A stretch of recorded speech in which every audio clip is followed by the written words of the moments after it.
Pernah nggak sih ngerasa kalau belajar itu mestinya lebih dari sekedar duduk, dengerin, terus ngapalin buat ujian? Gimana kalau ruang kelas itu bisa jadi semacam bengkel kerja, tempat kita memecahkan masalah-masalah di dunia nyata?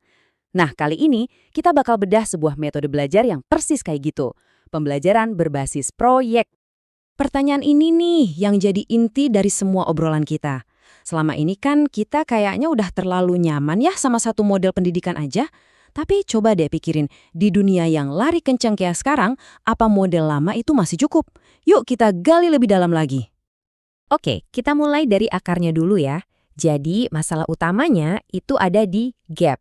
Ada jurang pemisah antara cara kita belajar di sekolah sama apa yang benar-benar dibutuhin di dunia kerja dan kehidupan nyata. Coba deh kita bandingin. Di sisi kiri, itu model yang kita semua kenal. Guru di depan, jadi sumber utama informasi, sementara murid-muridnya ya dengerin aja, pasif. Sekarang lihat yang kanan, ini namanya pembelajaran aktif. Di sini yang jadi pusatnya itu siswa. Mereka yang diskusi, mereka yang nanya, mereka yang membangun pengetahuannya sendiri. Ini bukan cuma soal beda gaya loh, tapi perubahan total tentang siapa yang sebenarnya pegang kendali dalam proses belajar. Terus gimana dong caranya kita pindah dari yang pasif jadi aktif?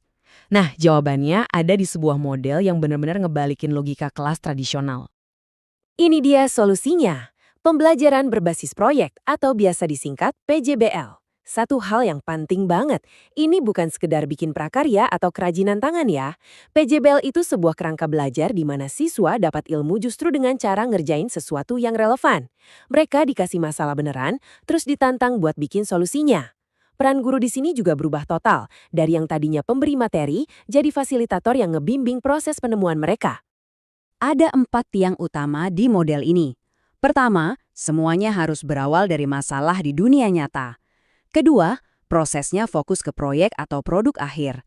Ketiga, siswa itu subjeknya, mereka yang ambil keputusan. Dan yang keempat, kuncinya ada di kolaborasi. Setiap bagian ini dirancang biar siswa terlibat penuh, bukan cuma jadi penonton. Terus tujuannya buat apa sih? Jelas bukan cuma biar dapat nilai bagus di rapor. Tujuannya itu jauh lebih dalam, supaya pemahaman konsepnya nancep, bukan cuma di permukaan. Terus buat ngelatih skill problem solving, dan yang paling penting buat nyambungin antara teori di kelas sama tantangan yang ada di luar sana. Oke, ngomongin teori aja nggak cukup. Biar lebih kebayang, yuk kita lihat gimana PJBL ini jalan di dunia nyata, lewat sebuah contoh proyek yang ngangkat salah satu isu global paling gede saat ini. Coba deh lihat grafik ini, angkanya ngomong sendiri kan? Ketergantungan kita sama bahan bakar fosil itu masih gede banget. Complang banget sama energi terbarukan. Nah, kesenjangan yang gede ini bukan cuma sekedar data di atas kertas. Ini masalah beneran yang butuh solusi-solusi baru. Jadi intinya, kita punya dua masalah sekaligus. Sumber energi andalan kita ini jumlahnya terbatas, dan parahnya lagi, bikin polusi. Ini bukan lagi masalah buat nanti-nanti. Ini adalah kenyataan yang harus dihadapi sama generasi yang sekarang lagi duduk di bangku sekolah. Nah, buat mecahin masalah ini, siswa perlu paham satu prinsip fisika yang fundamental. Energi itu bisa diubah bentuknya. Pertanyaan spesifiknya, gimana caranya kita manfaatin gerak, entah itu angin atau air, buat diubah jadi listrik pakai alat yang namanya generator? Dan ini dia jantung dari proyeknya yang disebut pertanyaan pemicu atau driving question. Coba perhatiin deh, pertanyaan ini nggak bisa dijawab cuma dengan buka buku halaman sekian. Ini adalah tantangan yang sifatnya terbuka, yang maksa siswa buat mikir, ngerancang, dan nyiptain sesuatu dari nol. Begitu pertanyaan pemicunya dilempar, petualangannya pun dimulai. Sekarang, mari kita intip gimana langkah-langkahnya yang ngebawa siswa dari sekedar ide abstrak jadi sebuah prototip yang beneran bisa jalan. Tujuannya jelas banget, terapin konsep fisika buat bikin solusi nyata. Produk akhirnya juga spesifik, sebuah model pembangkit listrik mini yang berfungsi dan aman. Bisa jadi itu kincir angin mini atau mungkin turbin air sederhana. Prosesnya ini juga nggak ngasal loh, ada alur kerjanya. Dimulai dari perencanaan dan desain. Lanjut ke tahap membangun dan merakit. Setelah itu yang paling seru, uji coba dan observasi. Dan terakhir, evaluasi dan perbaikan. Langkah keempat ini penting banget, karena disinilah mereka belajar dari kegagalan. Ini siklus yang terus berputar, bikin, tes, perbaiki, ulangi lagi. Dan ini dia bagian yang krusial. Siswa nggak kerja sendirian. Mereka kerja bareng dalam kelompok kecil, belajar negosiasi, bagi-bagi tugas. Sementara itu, gurunya ngapain?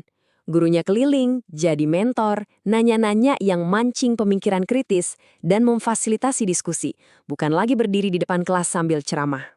Setelah melewati semua proses tadi, akhirnya kita sampai di puncaknya, produk akhir. Di sini kita bisa lihat hasil nyata dari kerja keras mereka, dan yang lebih penting lagi, semua pembelajaran yang mereka dapat selama prosesnya. Dan beneran berhasil. Prototipe yang mereka bangun dari barang-barang sederhana itu ternyata bisa nyalain lampu LED kecil. Momen aha kayak gini tuh mahal harganya. Ini jadi bukti nyata kalau rumus fisika yang mereka pelajari itu beneran ada gunanya di dunia nyata. Rasanya puas banget. Terus gimana cara nilainya? Nah, ini beda sama ujian biasa.